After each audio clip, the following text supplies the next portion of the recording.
just talk to us about what it feels like, what this whole experience has been like, getting your first PFL win? Yeah, it was a long week. It's a long camp. I got a lot of things going on, trying to get my new gym ready. So, like, everything that could go wrong has went wrong. Even when it came, one of my corners last minute didn't order his flight. So, like, he contacted me on Monday, like, hey, I need to get my flight. I'm like, don't, if you ain't got your flight by now, let's not deal with it. So, like, everything that could have went wrong in the last couple months have went wrong, and I pushed through. We here, we got the win, so it feels good. Does that make the win even better when It does. It does. Even with the holidays, missing time with the kids, missing time with the family, making those sacrifices in life, but to come out on top, you kind of pay it forward a little bit. Can you talk to us about that first round? How do you recover from, almost getting knocked out while holding his fight? I mean, that was wild.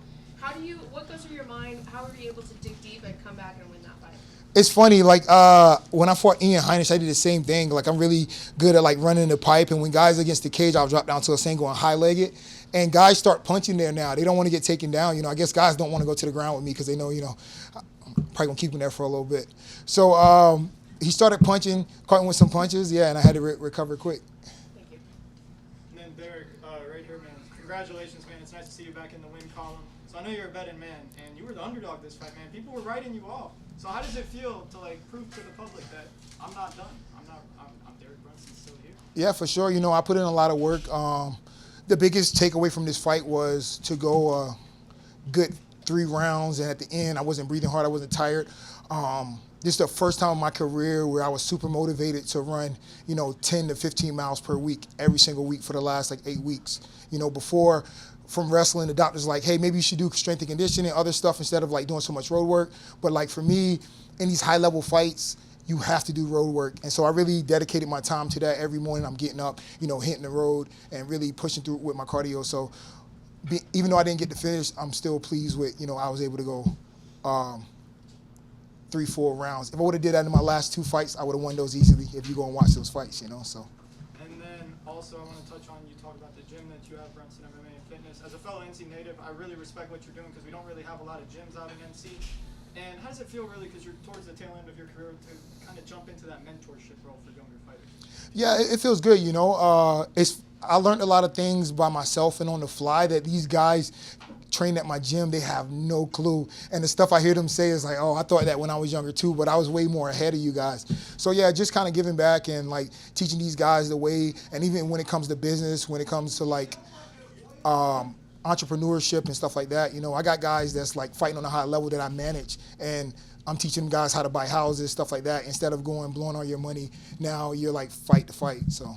And then I got one more fun question. So I know you call yourself the Parlay King. You have a lot of fights now. What gets you more stressed out? Going into the octagon or sweating that last leg of the parlay? You know what? I'll automatically assume that I'm going to lose my last leg of my parlay, so I don't even care anymore. I'm just like, oh, of course. It'll be like a team that averaged 60 points a game and they come out and drop 90 points that game, a college game. Or the ref calling a foul on every single play and the score just go up crazy. So yeah, I automatically assume I'm going to lose my parlays. Love it. Make sure you post those locks on Twitter for NFL. For sure, for sure.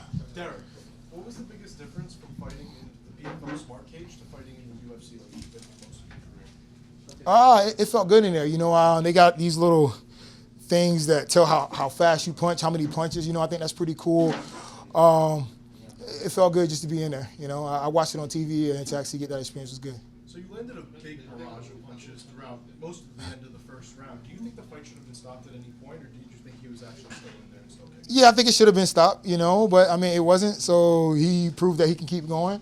Also, I would like to be able to elbow there. I had to tell myself not to elbow. I'm like, oh, don't elbow, punch. He's tying up my arms. 1 or 2 in that exchange. Yeah, possibly, but.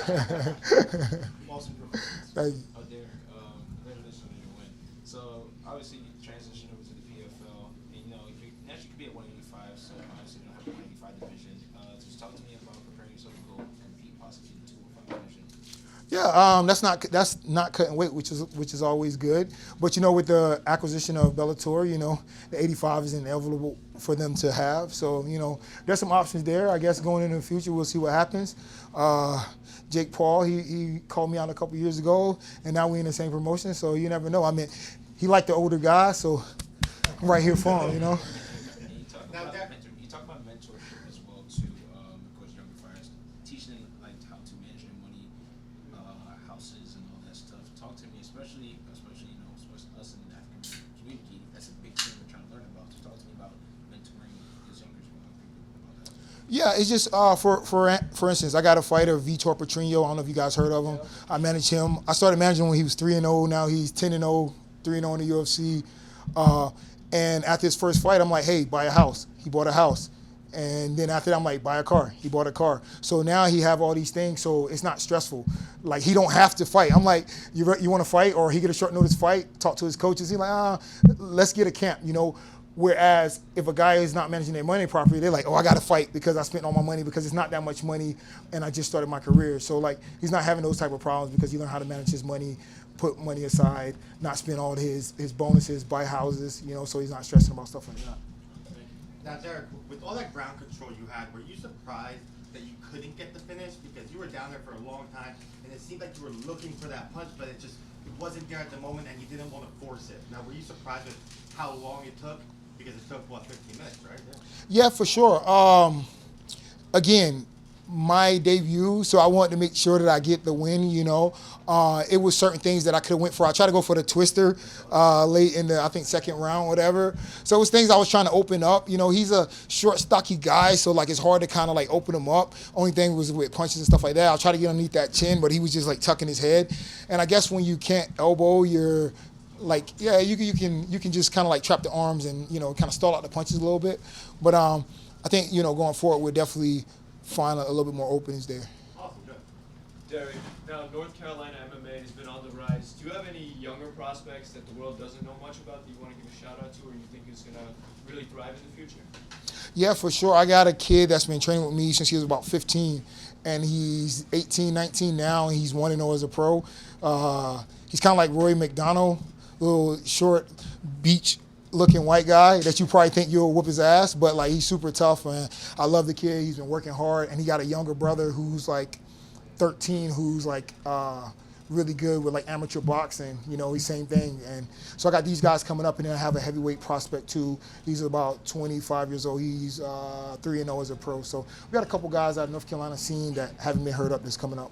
Awesome. Congrats on the victory. I think. Derek, you got a lot going on in the background too, with the fighters training for this, a lot of entrepreneurial stuff. What else is happening for you entrepreneurially that we need to know about?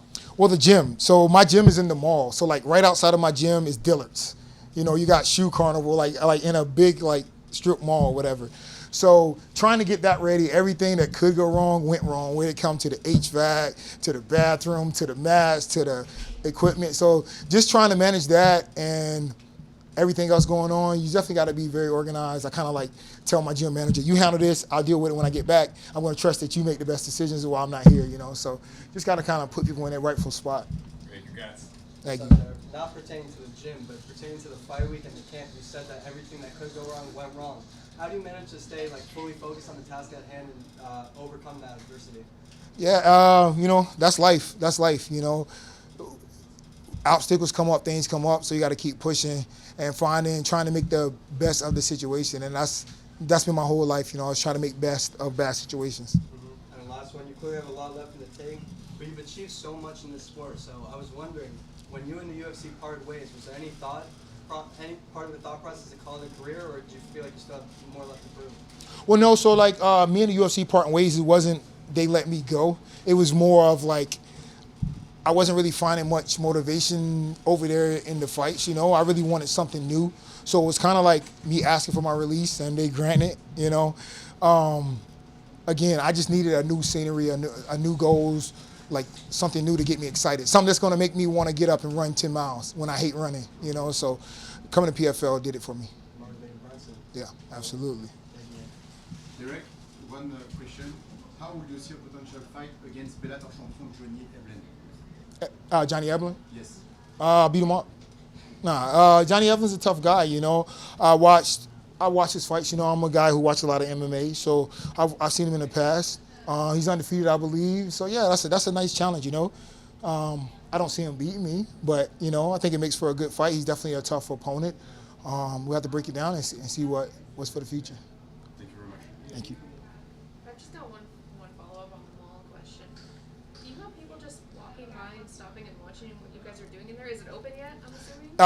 We've been in the mall for like 5 years. We just moved into another space in the mall, bigger space. So yeah, people come by and watch sparring, and people come sign up and stuff like that. So yeah, it's kind of cool. Do you get the big fogged up windows in the mall? No, so our windows don't fog. We kind of nicely ventilated, whatever. So our windows don't fog up. So we good, yeah. Anyone else? All right. All right, thank you guys. All right.